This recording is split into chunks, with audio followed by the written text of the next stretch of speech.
সুধী শ্রোতা বন্ধু সকলকে এই সন্ধ্যা উত্তীর্ণ ঘনীভূত রাত্রি লোকে আকাশে এই নিরালায় নক্ষত্র খচিত দূরের মৃদু কম্পিত নক্ষত্রের ক্ষীণ স্পষ্ট আলোর অভিনন্দন উজ্জ্বলতা যে ভাব দ্বারায় মানুষের হৃদয়ের যে আশার ক্ষণ সময়টুকু ধরিয়া আঁকড়াইতে থাকিবার প্রয়াস করিয়া থাকে। হ্যাঁ, সুধী শ্রোতা বন্ধু সকলকে শুভ রাত্রি জানিয়ে গল্প পাঠে আপনাদের সঙ্গে আমি অজয়। এই গল্পের চরিত্র কাদম্বিনী।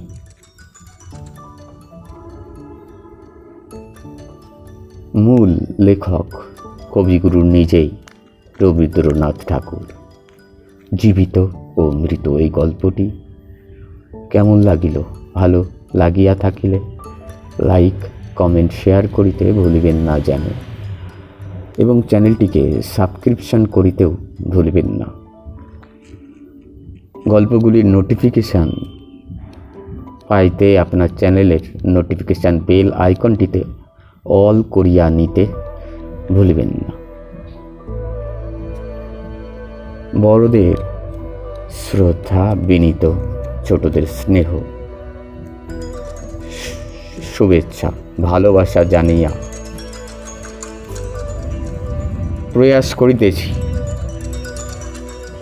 এই ঘনীভূত রাত্রি লোকে কিছুটা হইলেও গল্পটি পাঠ করিবার, যাহার মধ্য দিয়ে এই নশ্বর জীবনের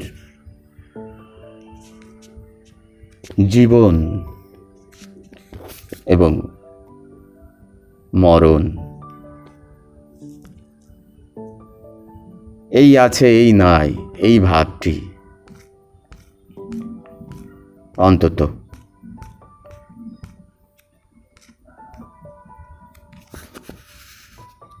পাঠ করিয়া থাকি আমরা অবিনশ্বর আত্মার খোঁজে।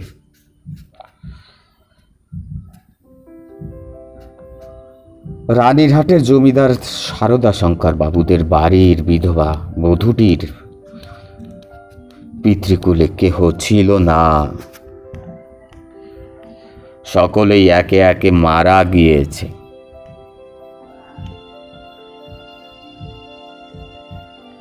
পতিকুলেও ঠিক আপনার বলিতে কেহ নাই, পতিও নাই, পুত্রও নাই। একটি ভাসুরপো সারদা শঙ্করের ছোট ছেলেটি, সেই তাহার চক্ষের মণি।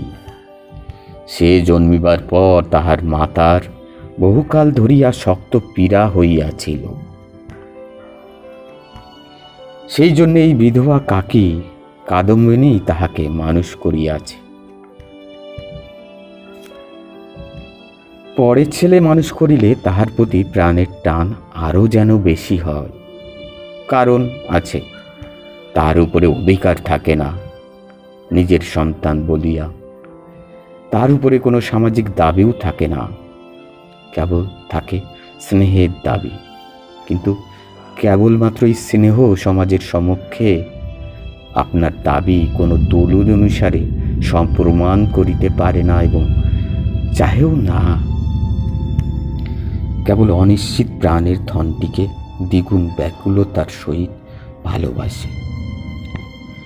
বিধবার সমস্ত রুদ্ধ প্রীতি এই ছেলেটির প্রতি সিঞ্চন করিয়া একদিন শ্রাবণের রাত্রে কাদম্বিনীর আকস্মাৎ মৃত্যু হইল। হঠাৎ কি কারণে তাহার হৃদস্পন্দন স্তব্ধ হইয়া গেল। সময় জগতের আর সর্বত্রই চলিতে লাগিল। কেবল সেই স্নেহকাতর ক্ষুদ্র কোমল বক্ষটির ভিতর সময়ের ঘড়ির কল চিরকালের মতো বন্ধ হইয়া গেল।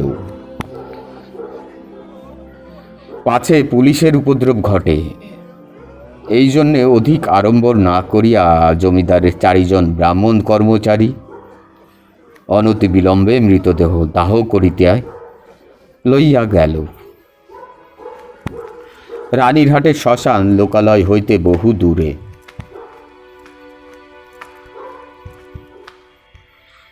পুষ্করিণীর ধারে একখানি কুঠির এবং তাহার নিকটে একটা প্রকাণ্ড বট গাছ। বৃহৎ মাঠে আর কোথাও কিছু নাই। পূর্বে এইখান দিয়ে নদী বাহিত হইত, এখন নদী শুকাইয়া গিয়াছে। সেই শুষ্ক জলপথের এক অংশ খনন করিয়া শ্মশানের পুষ্করিণী নির্মিত হইয়াছে।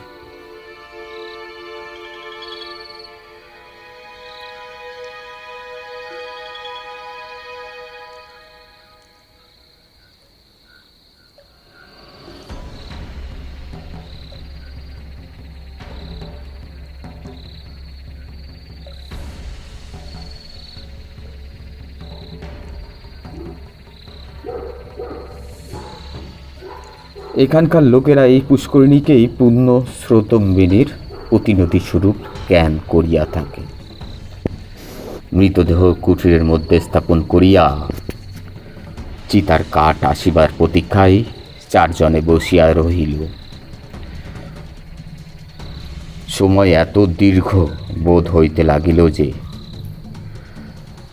অধীর হইয়া 4 জনের মধ্যে নিতাই এবং গুরুচরণ কাঠ আনিতে এত বিলম্ব হইতেছে কেন দেখিতে গেল। সিধু এবং বনমালী মৃতদেহ রক্ষা করিয়া বসিয়া রহিল। শ্রাবণের অন্ধকার রাত্রি, থমথমে মেঘ করিয়া আছে। আকাশে একটি তারা দেখা যায় না। অন্ধকার ঘরে 2 জনে চুপ করিয়া বসিয়া রহিল। একজনের চাদরে দিয়েশলাই ও বাতি বাঁধা ছিল। বর্ষাকালের দিয়েশলাই বহু চেষ্টাতেও জ্বলিল না। যে লণ্ঠন সঙ্গে ছিল তাহাও নিভিয়া গেছে। অনেকক্ষণ চুপ করিয়া থাকিয়া একজন কহিল, ভাইরে, 1 ছিলিম তামাকের জোগাড় থাকলে বড় সুবিধা হইত। তাড়াতাড়িতে কিছুই আনা হয় নাই। অন্য ব্যক্তি কহিল, আমি চট করিয়া 1 দৌড়ে সমস্ত সংগ্রহ করিয়া আনিতে পারি। বনমালীর পলায়নের অভিপ্রায় বুঝিয়া বিধু কহিল, মায়েরি, আর আমি বুঝি এখানে একলা বসিয়া থাকিব? আবার কথাবার্তা বন্ধ হইয়া গেল। 5 মিনিটকে যেন 1 ঘণ্টা বলিয়া মনে হইতে লাগিল। যাহারা কাঠ আনিতে গিয়াছিল তাহাদিগকে মনে মনে ইহারা গালি দিতে লাগিল। তাহারা যে দিব্য আরামে কোথাও বসিয়া গল্প করিতে করিতে তামাক খাইতেছে, এই সন্দেহ ক্রমশই তাহাদের মনে ঘনীভূত হইয়া উঠিতে লাগিল। কোথাও শব্দ নাই, কেবল পুষ্করিণীর তীর হইতে অবিশ্রাম ঝিল্লি এবং ভেকের ডাক শোনা যাইতেছে। কোথাও কিছু শব্দ নাই, কেবল পুষ্করিণীর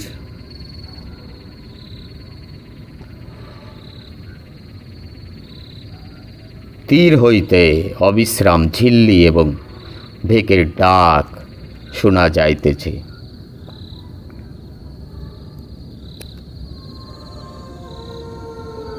এমন সময় মনে হইল যেন খাটটা ঈষৎ নড়িল, যেন মৃতদেহ পাশ ফিরিয়া শুইল। বিধু এবং বনমালী রাম নাম জপিতে জপিতে কাঁপিতে লাগিল। ও ও রাম রাম রাম রাম রাম রাম রাম রাম রাম রাম রাম রাম রাম রাম। হঠাৎ ঘরের মধ্যে একটা দীর্ঘ নিঃশ্বাস শোনা গেল। বিধু এবং বনমালী এক মুহূর্তে ঘর হইতে লম্ফ দিয়া বাইর হইয়া গ্রামের অভিমুখে দৌড় দিল। প্রায় ক্রোশ 3 পথ গিয়া দেখিল তাহাদের অবশিষ্ট দুই সঙ্গী লণ্ঠন হাতে ফিরিয়া আসিতেছে। তারা বাস্তবে কি তামক খাইতে গিয়াছিল, কাঠের কোনো খবর জানে না, তথাপি সংবাদ দিল গাছটি কাটিয়া কাঠ ফাড়াইতেছে, অনতিবিলম্বে রওনা হইবে। তখন বিধু ও বনমালী কুটিরের সমস্ত ঘটনা বর্ণনা করিল। নিতাই এবং গুরুচরণ অবিশ্বাস করিয়া উড়াইয়া দিল এবং কর্তব্য ত্যাগ করিয়া আসার জন্য অপর দুইজনের প্রতি অত্যন্ত রাগ করিয়া বিস্তর ভৎসনা করিতে লাগিল। কাল বিলম্ব না করিয়া চারজনেই শ্মশানে সেই কুটিরে গিয়া উপস্থিত হইল। ঘরে ঢুকিয়া দেখিল মৃতদেহ নাই, শূন্য খাট পড়িয়া আছে। পরস্পর মুখ চাহিয়া রইল। যদি শ্রীগালে লইয়া গিয়া থাকে, কিন্তু আচ্ছাদন বস্ত্রটি পর্যন্ত নাই। সন্ধান করিতে করিতে গিয়ে দেখে কুটিরের দ্বারের কাছে খানিকটা কাদা জমিয়াছিল, তাহাতেই স্ত্রীলোকের সদ্য এবং ক্ষুদ্র পদচিহ্ন।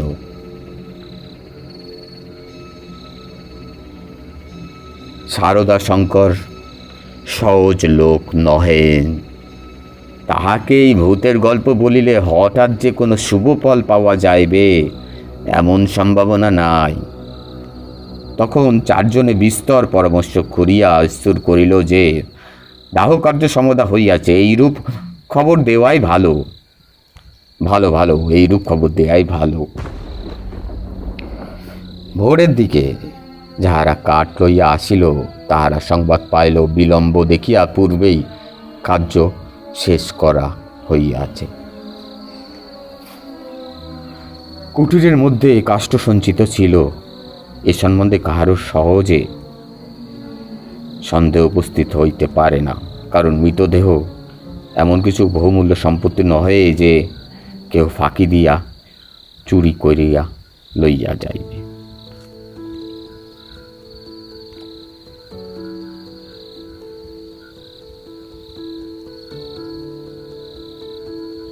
সকলেই জানেন, জীবনের যখন কোনো লক্ষণ পাওয়া যায় না, তখনও অনেক সময় জীবন প্রচ্ছন্নভাবে থাকে এবং সময় মতো পুনর্বার মৃতবৎ দেহে তার কার্য আরম্ভ হয়।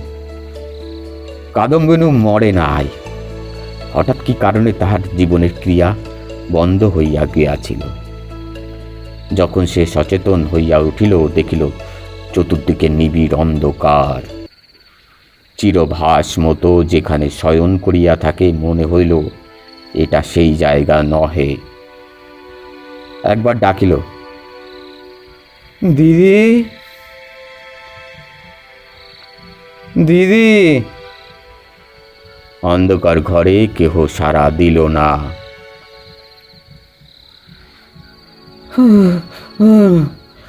সবয়ে উঠিয়া বসিল, মনে পড়ল সেই মৃত্যুশয্যার কথা। সেই হঠাৎ বক্ষের কাছে একটি বেদনা, শ্বাসরোধের উপক্রম।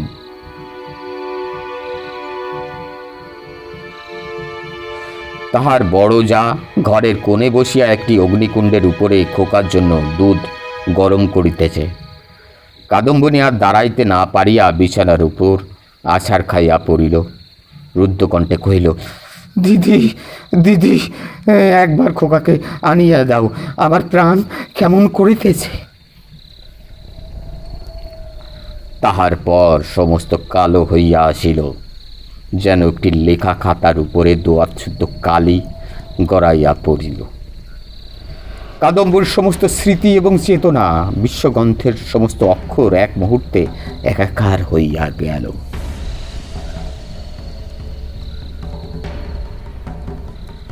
খোকা তাহাকে একবার শেষবারের মতো তাহার সেই সুমিষ্ট ভালোবাসার স্বরে কাকিমা বলিয়া ডাকিয়েছিল কি না, তাহার অন্তত অজ্ঞাত বরণযাত্রার পথে চিরপরিচিত পৃথিবী হইতে এই শেষ স্নেহ পথটুকু সংগ্রহ করিয়া আনিয়েছিল কি না, বিধবার তাহাও মনে পড়ে না। প্রথমে মনে হইল যমলায় বুঝি এইরূপ নির্জন চির নির্জন এবং চির অন্ধকার।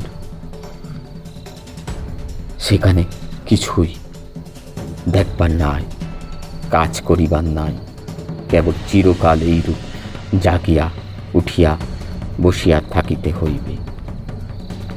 তাহার পর যখন মুক্ত দ্বার দিয়া হঠাৎ একটা ঠান্ডা বাদলার বাতাস দিল এবং বর্ষার ভেকের ডাক কানে প্রবেশ করিল, তখন এক মুহূর্তে তার এই স্বল্প জীবনের অশৈশব সমস্ত বর্ষার স্মৃতি ঘনীভূতভাবে তার মনে উদয় হইল এবং পৃথিবীর নিকট সংস্পর্শ সে অনুভব করিতে পারিল।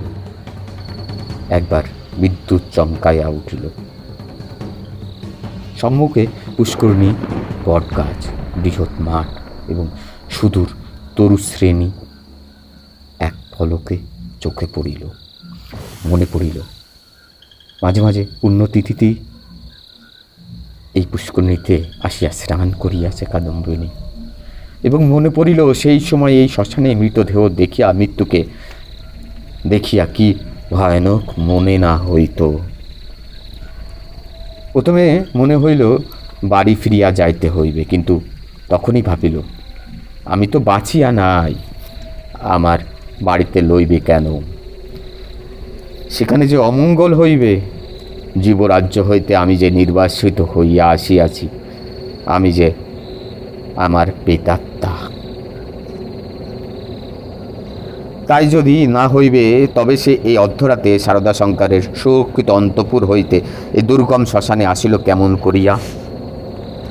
এখনও যদি তার অন্ত্যেষ্টিক্রিয়া শেষ না হইয়া গিয়া থাকে, তবে দাহ করিবার লোকজন গেল কোথায়?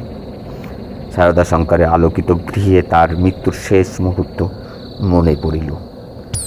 তারপরেই এই বহু দূরবর্তী জনশূন্য অন্ধকার শ্মশানের মধ্যে আপনাকে একাকিনী দেখিয়া সে জানিল, আমি এই পৃথিবীর জনসমাজের আর কেহ নহি, আমি অতি ভীষণ অকল্যাণকারিণী, আমি আমার প্রেতাত্মা।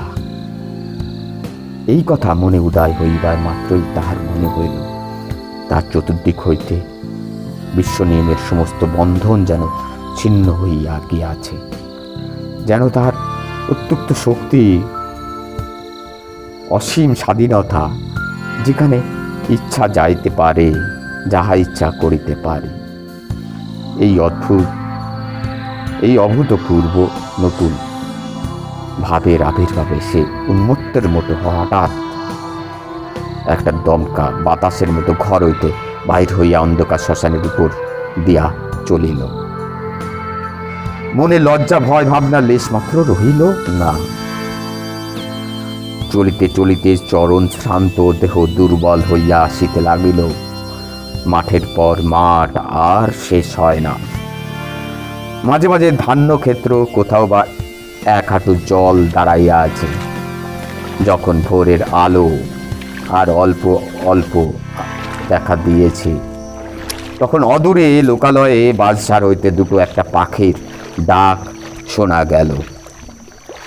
তখন তাহার কেমন ভয় করিতে লাগল। পৃথিবীর সহিত, জীবিত মানুষের সহিত এখন তাহার কিরূপ নতুন সম্পর্ক দাঁড়াইয়াছে সে কিছু জানে না। যতক্ষণ মাঠে ছিল, শ্মশানে ছিল, শ্রাবণ রজনীর অন্ধকারের মধ্যে ছিল, ততক্ষণ সে যেন নির্ভয়েই ছিল, যেন আপন রাজ্যে ছিল। দিনের আলোকে লোকালয় তাহার পক্ষে অতি ভয়ঙ্কর স্থান বলিয়া বোধ হইতে লাগিল। মানুষ ভূতকে ভয় করে, ভূতও মানুষকে ভয় করে। মৃত্যু নদীর দুই পারে দুইজনের বাস।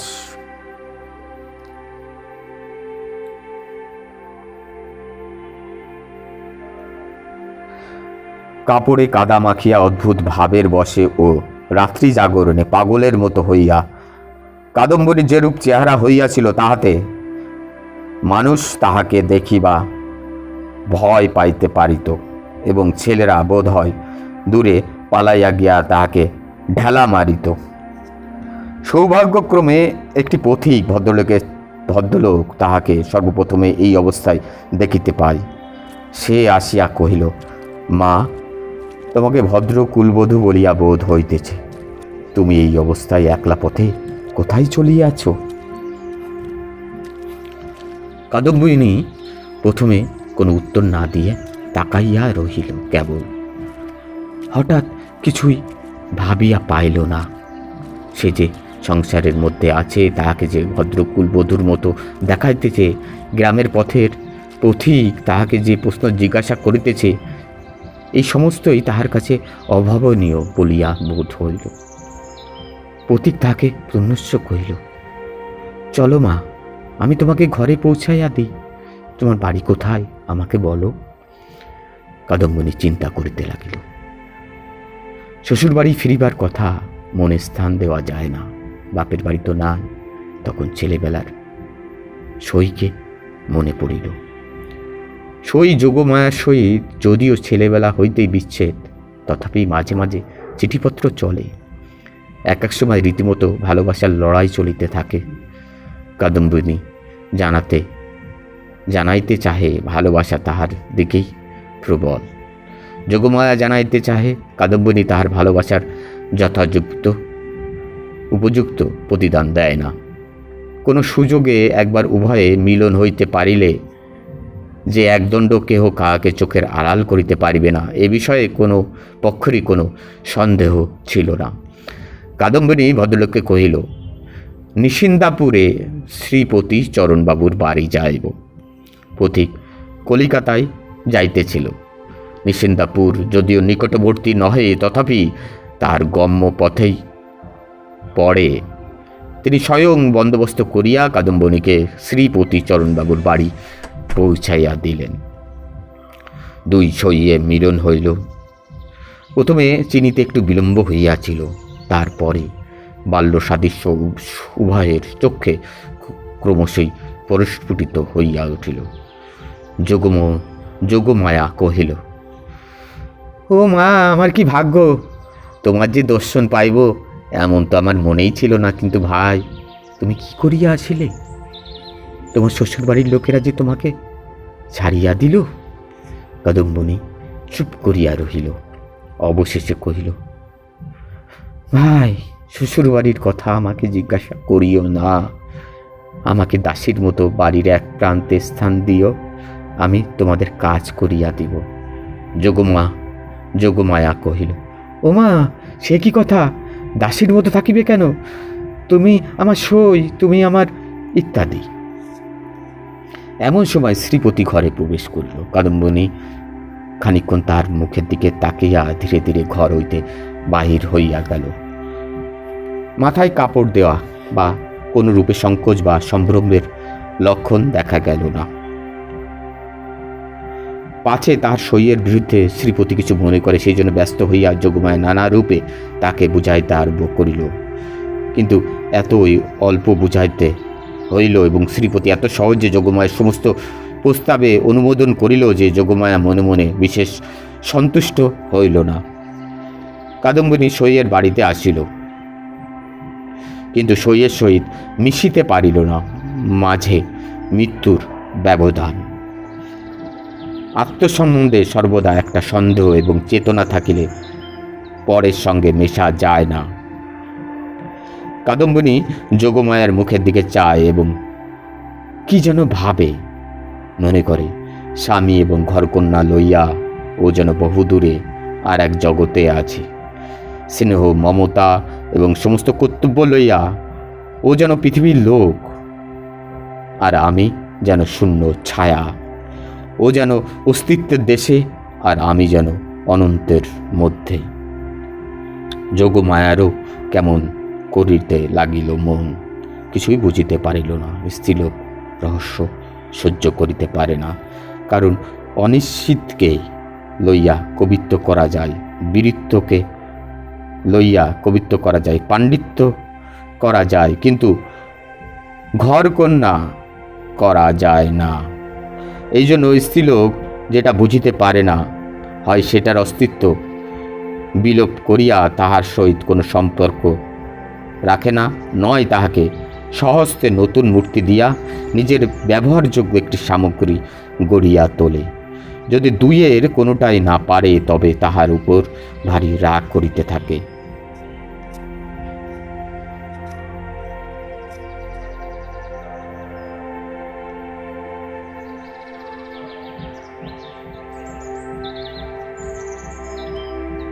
কাদম্বরী যতই দুর্বোধ্য হইয়া উঠিল, যোগমায়া তাহার উপর ততই রাগ করিতে লাগিল। ভাবিল, একই উপদ্রব স্কন্দের উপর চাপিল। আবার আর এক বিপদ। কাদম্বরী আপনাকে আপনি ভয় করে। সে নিজের কাজ হইতে নিজে কিছুতেই পালাইতে পারে না। To be continue. God bless. Take care. সুধী শ্রোতা বন্ধু সকলকে জানাই শুভ সন্ধ্যার আন্তরিক প্রীতি, শুভেচ্ছা ও অভিনন্দন। গল্প পাঠে আপনাদের সঙ্গে আমি অজয়। জীবিত ও মৃত কবিগুরু রবীন্দ্রনাথ ঠাকুরের এই গল্পটির পরবর্তী অংশ।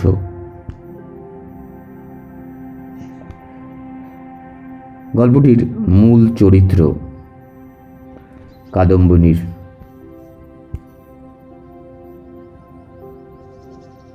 মৃত এই অবস্থাটি শ্মশান পথযাত্রীদের অগোচরে তার সইয়ের বাড়িতে আশ্রয় লইয়া যে ভাবের ভয়ের সৃষ্টি, তাহা হইতে এই গল্পের পরবর্তী অংশ। সুধী শ্রোতা বন্ধু, জীবিত ও মৃত কবিগুরু রবীন্দ্রনাথ ঠাকুরের এই গল্পটি কেমন লাগিল জানাইতে কিন্তু ভুলিবেন নয়। ভালো লাগিলে লাইক, কমেন্ট ও সাবস্ক্রিপশন করিতেও ভুলিবেন না।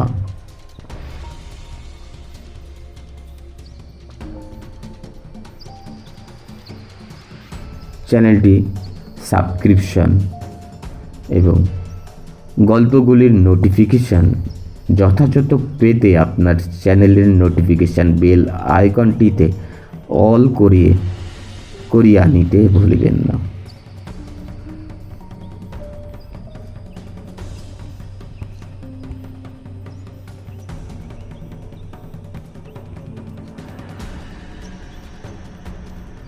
গল্প পাঠে আপনাদের সঙ্গে আমি অজয়। শুরু করছি জীবিত ও মৃত।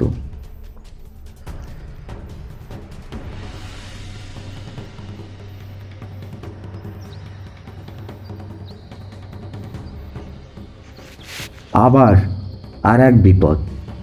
কাদম্বরীর আপনাকে আপনি ভয় করে। সে নিজের কাছ হইতে নিজে কিছুতেই পালাইতে পারে না। যাহাদের ভূতের ভয় আছে তাহারা আপনার পশ্চাৎ দিককেই ভয় করিয়া চলে। যেখানে দৃষ্টি রাখিতে পারে না সেইখানেই ভয়। কিন্তু কাদম্বরীর আপনার মধ্যেই সর্বাপেক্ষা বেশি ভয়। বাহিরে তাহার ভয় নাই।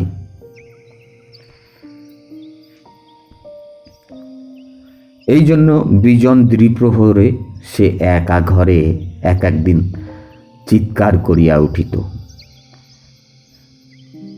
এবং সন্ধ্যাবেলায় দিবালোকে আপনার ছায়া দেখলে তাহার গা ছমছম করিতে থাকিত। তাহার এই ভয় দেখিয়া বাড়িশুদ্ধ লোকের মনে কেমন একটা ভয় জন্মিয়া গেল। চাকর দাসীরা এবং যোগমায়াও যখন তখন যেখানে সেখানে ভূত দেখিতে আরম্ভ করিল। একদিন এমন হইল, কাদম্বরী অর্ধরাত্রে আপন শয়ন গৃহ হইতে কাঁদিয়া বাহির হইয়া একেবারে যোগমায়ার গৃহদ্বারে আসিয়া কহিল, দিদি দিদি, তোমার দুটি পায়ে পড়ি গো, আমায় একলা ফেলিয়া রাখিও না।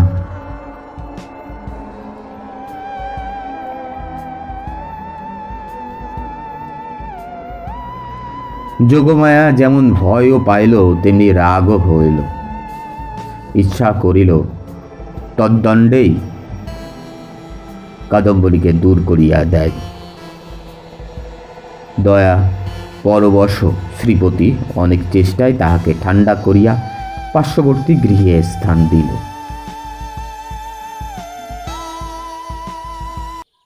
পরদিন অসময়ে অন্তঃপুরে শ্রীপতির তলব হইল। যোগমায়া তাহাকে আকস্মাৎ ভৎসনা করিতে আরম্ভ করিল। হ্যাঁ গা, তুমি কেমন ধারার লোক? একজন মেয়ে মানুষ আপন শ্বশুর ঘর ছাড়িয়া তোমার ঘরে আসিয়া অধিষ্ঠান হইল, মাসখানেক হইয়া গেল, তবু যাইবার নাম করে না, আর তোমার মুখে যে একটি আপত্তি মাত্র শুনি না। তোমার মনের ভাবটা কি বুঝাইয়া বলো দেখি। তোমরা পুরুষ মানুষ এমনি জাতি বটে। বাস্তবিক সাধারণ স্ত্রী জাতির পরে পুরুষ মানুষের একটা নির্বিচার পক্ষপাত আছে, এবং সেজন্য স্ত্রী লোকেরাই তাহাদিগকে অধিক অপরাধী করে। নিঃসহায় অথচ সুন্দরী কাদম্বিনীর প্রতি শ্রীপতির করুণা যে যথাযথ মাত্রার চেয়ে কিঞ্চিত অধিক ছিল, তাহার বিরুদ্ধে তিনি যোগমায়ার গাত্র স্পর্শপূর্বক শপথ করিতে উদ্যত হইলেও তাহার ব্যবহারে তাহার প্রমাণ পাওয়া যাইত।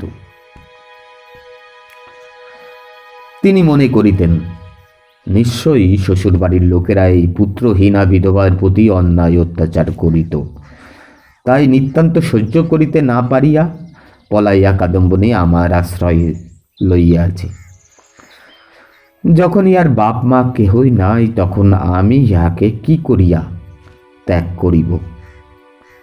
এই বলিয়া তিনি কোনো রূপে সন্ধান লইতে ক্ষান্ত ছিলেন, এবং কাদম্বিনীকেও এই অপ্রীতিকর বিষয়ে প্রশ্ন করিয়া ব্যতীত করিতে তাহার প্রবৃত্তি হইত না। তখন তাহার স্ত্রী তাহার অসার কর্তব্য বুদ্ধিতে নানা প্রকার আঘাত দিতে লাগিল। কাদম্বিনী শ্বশুরবাড়িতে খবর দেওয়া যে তাহার গৃহের শান্তি রক্ষার পক্ষে একান্ত আবশ্যক, তাহা তিনি বেশ বুঝিতে পারিলেন। অবশেষে স্থির করিলেন, হঠাৎ চিঠি লিখিয়া বসিলে ভালো ফল নাও হইতে পারে। অতএব রানীহাটে তিনি নিজে গিয়া সন্ধান লইয়া যাহা কর্তব্য স্থির করিবেন।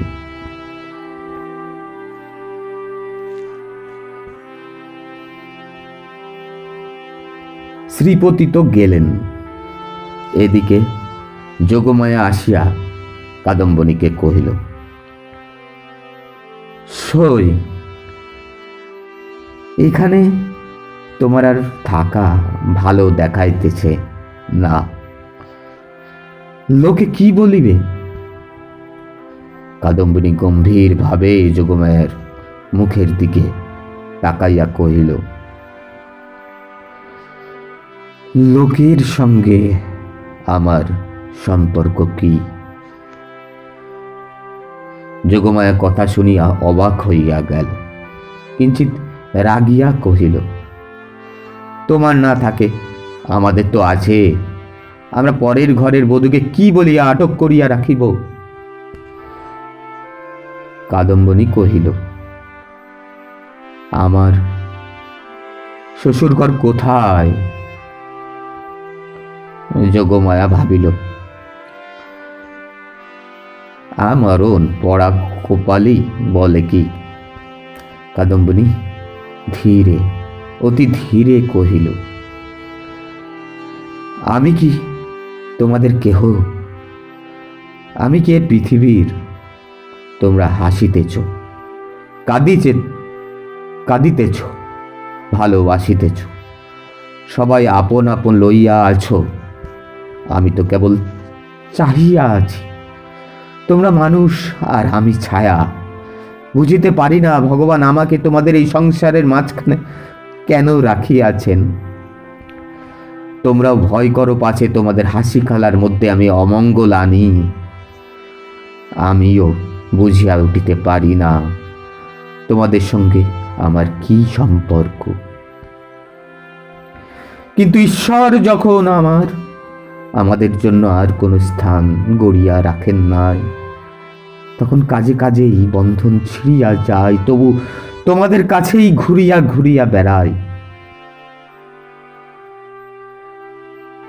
এমনই ভাবে চাহিয়া কথাগুলি বলিয়া গেল যে যোগমায়া কেমন একরকম করিয়া মোটের উপর একটা কি বুঝিতে পারিল, কিন্তু আসল কথাটা বুঝিল না, জবাবও দিতে পারিল না, দ্বিতীয়বার প্রশ্ন করিতেও পারিল না। অত্যন্ত ভারগ্রস্ত গম্ভীরভাবে চলিয়া গেল।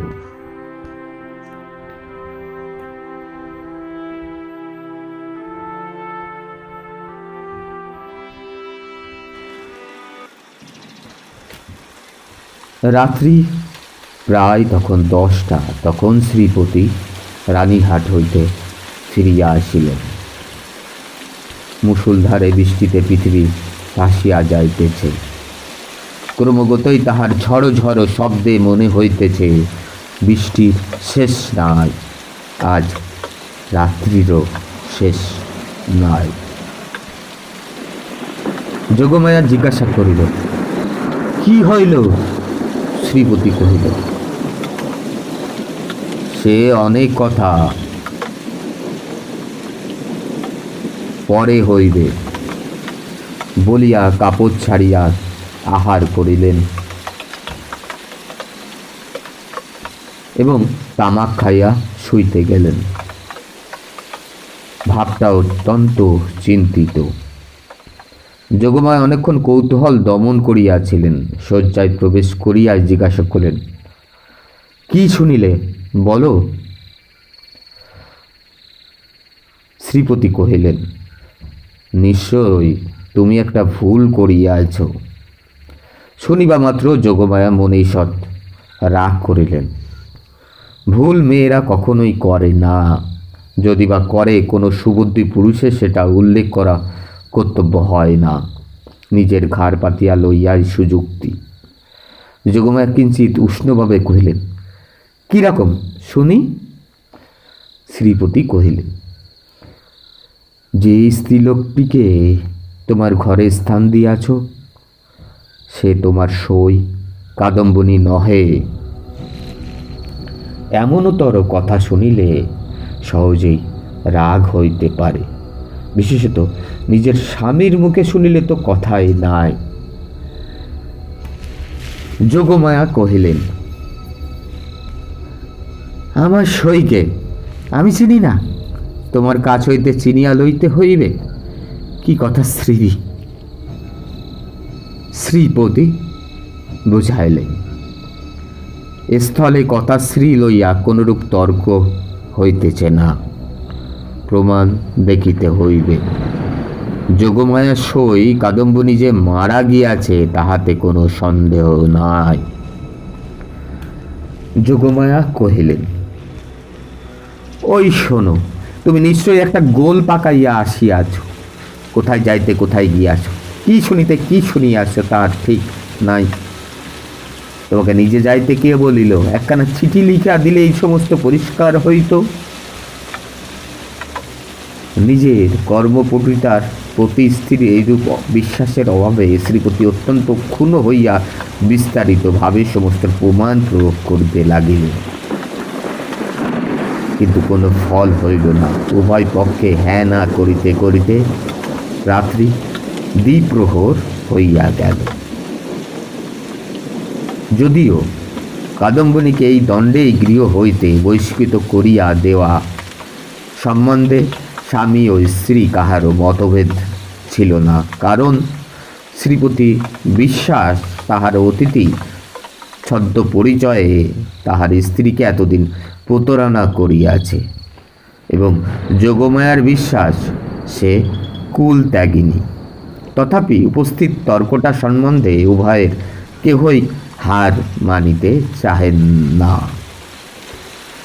উভয়ের কণ্ঠস্বর ক্রমই উচ্চতর হইতে উঠিতে লাগিল। ভুলিয়া গেলেন পাশের ঘরেই কাদম্বিনী শুইয়া আছে। একজন বললেন, ভালোই বিপদে পড়া গেল, আমি নিজের কানে শুনিয়া আসিলাম। আর একজন দৃঢ় স্বরে বলেন, সেই কথাই বলিলে মানিব কেন, আমি নিজের চক্ষে দেখিতেছি। ভাবিলেন কাদম্বিনীর কোনো একটা চিঠির তারিখের সহিত ঐন্যক্য বাহির করিয়া শ্রীপতির ভ্রম সপ্রমাণ করিয়া দেবে। শ্রীপতি যে তারিখে কথা বলিলেন, উভয়ে হিসাব করিয়া দেখিলেন যেদিন সন্ধ্যাবেলায় কাদম্বিনী তাহাদের বাড়িতে আসে সে তারিখ ঠিক তার পূর্বের দিনেই পড়ে। শনিবার মাত্র যোগমায়ার বুকটা হঠাৎ কাঁপিয়া উঠিল। শ্রীপতিরও কেমন একরকম বোধ হইতে লাগিল।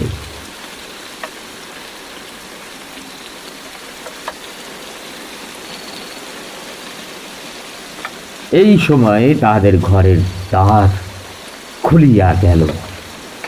একটা বাদলার বাতাস আসিয়া প্রদীপটা ফস করিয়া নিভিয়া গেল। বাহিরের অন্ধকার প্রবেশ করিয়া এক মুহূর্তে সমস্ত ঘরটা আগাগোড়া ভরিয়া গেল। কাদম্বিনী একেবারে ঘরের ভিতর আসিয়া দাঁড়াইল। তখন রাত্রি আড়াই প্রহর হইয়া গিয়াছে। বাহিরে অবিশ্রাম বৃষ্টি পড়িতেছে। কাদম্বিনী কহিল, সই আমি তোমার সেই কাদম্বিনী, কিন্তু এখন আমি আর বাঁচিয়া নাই, আমি মরিয়া আছি। যোগমায়া ভয়ে চিৎকার করিয়া উঠিলেন। শ্রীপতির বাক্য স্ফূর্তি হইল না। কিন্তু আমি মরিয়াছি ছাড়া তোমাদের কাছে আর কি অপরাধ করিয়াছি? আমার যদি ইহলোকে স্থান নাই, পরলোকে স্থান নাই, ওগো আমি তবে কোথায় যাইব? তীব্র কণ্ঠে চিৎকার করিয়া যেন এই গভীর বর্ষণ নিশীতে সুপ্ত বিধাতাকে জাগ্রত করিয়া জিজ্ঞাসা করিল, ওগো আমি তবে কোথায় যাইব? এই বলিয়া মুশ্রিত দম্পতিকে অন্ধকার ঘরে ফেলিয়া বিশ্বজগতে কাদম্বিনী আপনার স্থান খুঁজিতে গেল। কাদম্বিনী যে কেমন করিয়া রানীরহাটে ফিরিয়া গেল তাহা বলা কঠিন। কিন্তু প্রথমে কাহাকেও দেখা দিল না। সমস্ত দিন অনাহারে একটা ভাঙা পোড়ো মন্দিরে যাপন করিল। বর্ষার অকাল সন্ধ্যা যখন অত্যন্ত ঘন হইয়া আসিল এবং আসন্ন দুর্যোগের আশঙ্কায় গ্রামের লোকেরা ব্যস্ত হইয়া আপন আপন গৃহে আশ্রয় করিল, তখন কাদম্বিনী পথে বাহির হইল। শ্বশুর বাড়ির দ্বারে গিয়ে একবার তাহার হৃদকম্প উপস্থিত হইয়াছিল, কিন্তু মস্ত ঘোমটা টানিয়া যখন ভিতরে প্রবেশ করিল, দাসী ভ্রমে দাঁড়িরা কোনো রূপ বাধা দিল না। এমন সময় বৃষ্টি খুব চাপিয়া আসিল, বাতাসও বেগে বহিতে লাগিল। তখন বাড়ির গৃহিণী শারদা শঙ্করের স্ত্রী তাহার ননদের সহিত তাস খেলিতেছিলেন। ঝি ছিল রান্নাঘরে এবং পীড়িত খোকা জ্বরের উপশমে শয়ন গৃহে বিছানায় ঘুমাইতেছিল। কাদম্বিনী সকলের চক্ষু এড়াইয়া সেই ঘরে গিয়া প্রবেশ করিল। সে যে কি ভাবিয়া শ্বশুর বাড়ি আসিয়া ছিল জানি না, সে নিজেও জানে না, কেবল এইটুকু জানে যে একবার খোকাকে চোখে দেখিয়া যাইবার ইচ্ছা।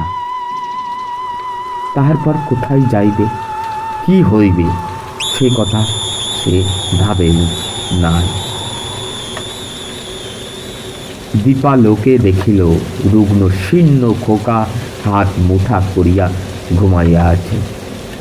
দেখিয়া উত্তপ্ত হৃদয় যেন তুষার হইয়া উঠিল। তার সমস্ত বালাই লইয়া তাহাকে একবার বুকে চাপিয়া না ধরিলে কি বাঁচা যায়। আর তাহার পর মনে পড়িল, আমি নাই, ইহাকে দেখিবার কে আছে? ইহার মা সঙ্গ ভালোবাসে, গল্প ভালোবাসে, খেলা ভালোবাসে, এতদিন আমার হাতে ভাত দিয়াছে, নিশ্চিন্ত ছিল। কখনো তাহাকে ছেলে মানুষ করিবার কোনো দায় পোহাইতে হয় নাই। আজ ইহাকে কে তেমন করিয়া যত্ন করিবে? এমন সময় খোকা হঠাৎ পাশ ফিরিয়া অধ্র নিদ্রিত অবস্থায় বলিয়া উঠিল, কাকিমা, জল দে, মরিয়া যায়। সোনা আমার, তোর কাকিমাকে এখনো ভুলিস নাই। তাড়াতাড়ি কুজ হইতে জল গড়াইয়া লইয়া খোকাকে বুকের উপর তুলিয়া কাদম্বিনী তাহাকে জল পান করাইল। যতক্ষণ ঘুমের ঘোর ছিল, চিরাভ্যাস মতো কাকিমার হাত হইতে জল খাইতে খোকার কিছুই আশ্চর্য বোধ হইল না। অবশেষে কাদম্বিনী যখন বহুকালের আকাঙ্ক্ষা মিটাইয়া তাহার মুখচম্বন করিয়া তাকে আবার শুইয়া দিল, তখন তাহার ঘুম ভাঙিয়া গেল এবং কাকিমাকে জড়াইয়া ধরিয়া জিজ্ঞাসা করল, কাকিমা, তুই মরিয়া গিয়েছিলি? কাকিমা কহিল, হ্যাঁ হ্যাঁ খোকা। আবার তুই খোকার কাছে ফিরিয়া এসেছিস, আর তুই মরে যাবি নে কাকিমা? ইহার উত্তর দিবার পূর্বেই একটা গোল বাঁধিল। ঝি এক বাটি সান্ড হাতে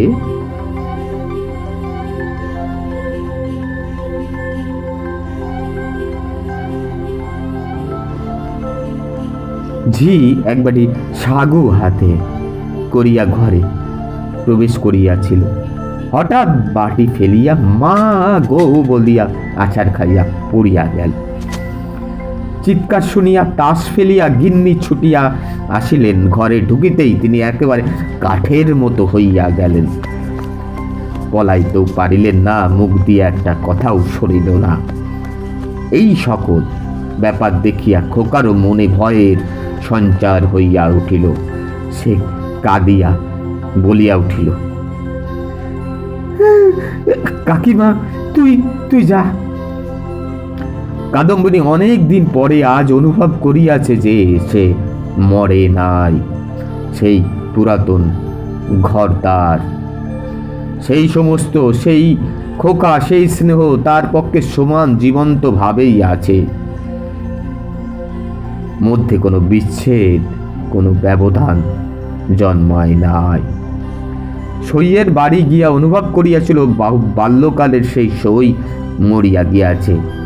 খোকার ঘরে আসিয়া বুঝিতে পারিল খোকার কাকিমা তো এক তিলও মরে নাই। ব্যাকুল ভাবে কহিল, দিদি, তোমরা আমাকে দেখিয়া কেন ভয় পাইতেছ? এই দেখো, আমি তোমাদের সেই তেমনি আছি। গিন্নি আর দাঁড়াইতে থাকিতে পারিলেন না, মূর্ছিত হইয়া পড়িয়া গেলেন। ভগ্নীর কাছে সংবাদ পাইয়া সারদাশঙ্কর বাবুর স্বয়ং অন্তঃপুরে আসিয়া উপস্থিত হইলেন। তিনি জোর হস্তে কাদম্বিনীকে কহিলেন, ছোট বৌমা, এই কি তোমার উচিত হয়? সতীশ আমার বংশের একমাত্র ছেলে, ওর প্রতি তুমি কেন দৃষ্টি দিতেছ? আমরা কি তোমার পর? তুমি যাওয়ার পর হইতে ও প্রতিদিন শুকাইয়া যাইতেছে। উহার ব্যায়াম আর ছাড়ে না, দিন রাত কেবল কাকিমা কাকিমা করে।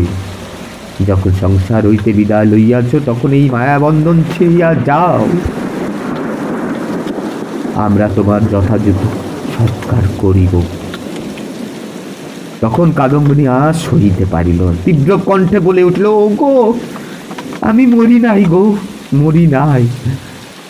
আমি কেমন করিয়া তোমাদের বুঝাইব আমি মরি নাই।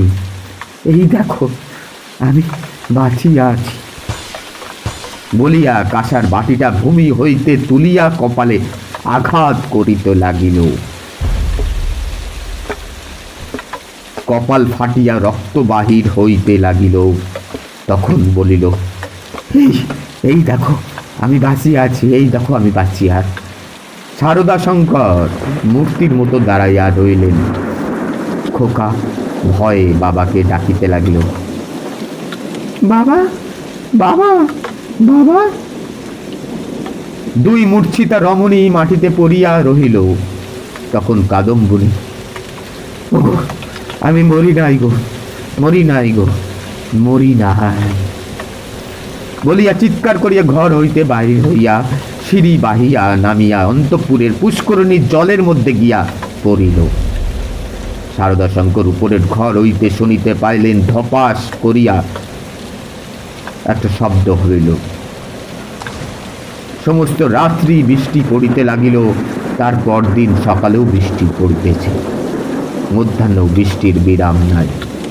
কাদম্বিনী মরিয়া প্রমাণ করিল সে মরে না, জীবিত ও মৃত। আমি অজয় আপনাদের সঙ্গে বিদায় নিচ্ছি। God bless, take care.